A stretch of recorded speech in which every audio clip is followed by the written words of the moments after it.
ذمہ داری علماء کی کہ علماء دینی تعلیم کو دیتے ہوئے اپنے ماحول میں عصری تعلیم کا انتظام کریں تاکہ امت کے نونہالوں کو ارتداد کے فتنے سے بچایا جائے۔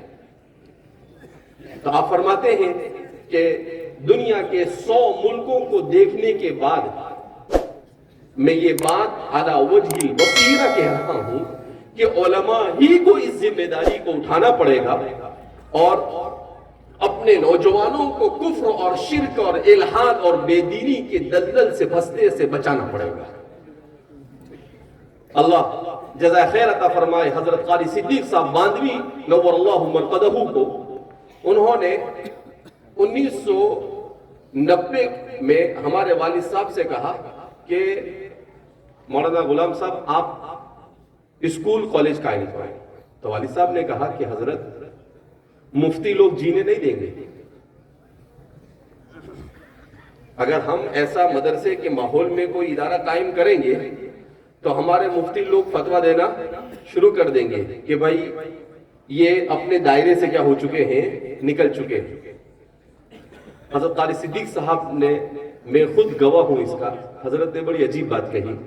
حضرت نے کہا کہ میں بمبئی، پونا، اورنگ آباد اور ملک کے مختلف شہروں میں اکا دکا ایسے واقعات میرے سامنے آئے کہ مسلمان بچیاں غیر مسلموں کی کالج میں جا کر پڑھ رہی تھی، وہ عشق بازی میں مبتلا ہو کر غیر کے ساتھ شادی کر بیٹھی اور اسلام سے پھر گئی۔ یہ آج سے 35 سال پہلے کی بات ہے۔ مجھے ایسا لگ رہا ہے کہ اگر ہم لوگ اپنے ماحول میں عصری تعلیم دینی ماحول کا انتظام نہیں کریں گے آج، تو ہمارا نوجوان ارتداد کا شکار ہو جائے گا۔ لہذا جسے جو کہنا ہو کہے، آپ بسم اللہ بول کر یہ شروع کر دیجیے۔ والد صاحب کو انہوں نے ایسا کہا، والد صاحب نے کہا حضرت آپ کو شرح صدر ہے تو میں اس خدمت کے لیے تیار ہوں، اور الحمدللہ وہ کام شروع ہوا۔ اس کے بعد کسی صاحب نے والد صاحب کی خلاف کتابچہ لکھا، جیسا والد صاحب نے خدشہ ظاہر کیا تھا، ہمارے ماحول میں ایسا ہونا ہی تھا۔ تو قاری صاحب واپس آئے تو کہا کہ دیکھو حضرت میں نے پہلے ہی کہا تھا آپ کو کہ اپنا مولوی چوپ بیٹھنے والا نہیں۔ حضرت نے اسے یوں پڑھا اور پھاڑ کر ڈسٹ بین میں پھینک دیا اور کہا کہ مولانا اب آپ کے کام کی مقبولیت کی علامت ہے یہ، اور اس کے بعد یہ کہا کہ آپ بالکل گھبرائیں گے، ہم یہ کام اس لیے کر رہے ہیں کہ امت کے نسل نو کا ایمان اور اسلام بچایا جائے۔ ما بیننا و بین اللہ معاملہ صاف ہے، ہمارے اور اللہ کے درمیان معاملہ کلیئر ہے، ہماری اور کوئی نیت نہیں ہے۔ آپ بالکل نہ گھبرائیں، یہ لوگوں کو 25 سال کے بعد پتا چلے گا کہ آپ جو کام کر رہے ہو بالکل صحیح کام ہے۔ اور کورونا کے بعد جب صورتحال خراب ہوئی تو اب ہر آدمی اس اینگل سے سوچنے لگا۔ میں نے کہا کہ قلندر ہر گو یا دیدہ گویا، کہ حضرت قاری صاحب نے کہا تھا بالکل اس کے 25 سال کے بعد ہی ایسے حالات پیدا ہوئے کہ اب ہر ایک کہہ رہا ہے کہ ہمیں یہ کام پہلے ہی کر دینا تھا۔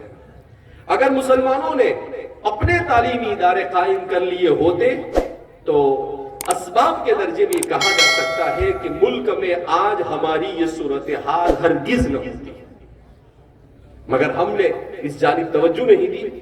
لیکن صبح کا بھٹکا ہوا شام کو اگر راہ پر آ جائے تو اسے بھٹکا ہوا نہیں کہا جاتا، ابھی بھی وقت ہے۔ اگر اب بھی ہم بیدار ہو جاتے ہیں تو اللہ کی ذات سے امید ہے کہ جو فاصلہ دوسرے لوگ 50-100 سال میں طے کرتے ہیں، اللہ کی مدد کی برکت سے امت مسلمہ اس فاصلے کو 5 سے 10 سال میں طے کر سکتی ہے انشاءاللہ۔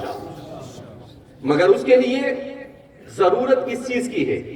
اس کے لیے ضرورت ہے پختہ عزم کی، اس کے لیے ضرورت ہے امانت داری اور دیانتداری کی، اس کے لیے ضرورت ہے اخلاص اور للہیت کی، اس کے لیے ضرورت ہے اتحاد اور اتفاق کی، ہم ایک دوسرے کی ٹانگ کھینچنے سے فرصت نہیں ہم کو، تو کیسے ہمارے یہ کام چل سکتے ہیں؟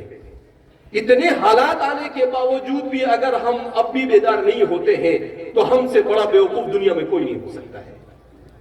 لہذا ہمیں بھی اپنے ادارے علماء کی نگرانی میں علماء کو بھی متحد ہو کر حسد اور کینہ سے دور رہ کر صرف اللہ کے خاطر اور ملت اسلامیہ کی سربلندی کے خاطر لتکون کلمۃ اللہ ہی العلیٰ اور ابتغاء مرضات اللہ کے خاطر ہمیں اپنے ان اداروں کو قائم کرنا ہوگا اور اس ملک میں اپنی روشن تاریخ کو زندہ رکھنا ہوگا۔